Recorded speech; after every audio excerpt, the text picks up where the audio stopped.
આ છે મોરથૂથું અને હવે આ મોરથૂથાની ભસ્મ બની રહી છે અને આને ભસ્મ બનાવી તૈયાર કરી અને મોઢાના જે ચાંદીઓ પડે છે એ ચાંદીઓ માટે અક્ષર ઇલાજ માટે આ ભસ્મ તૈયાર થઈ રહી છે. એની અંદર અમે કથ્થો નાખશું અને બીજી 2 પ્રકારની જડીબુટી નાખશું. તો જોતા રહો વિડીયો કઈ રીતે બનાવું છું મોરથૂથાની ભસ્મ.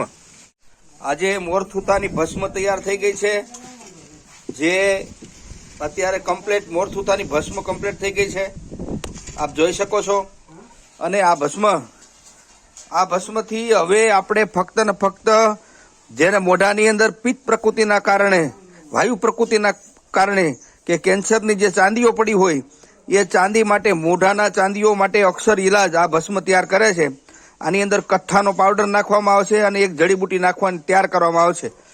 આ ભસ્મથી ગમે એવી પ્રકારની ચાંદી હશે તો જળમૂળમાંથી નાશ થઈ જશે. ઓમ નમો નારાયણ. શ્રી પંચદશનામ જૂના અખાડા મેં વેદ અર્જુન નંદગીરી મહારાજ. નમો નારાયણ.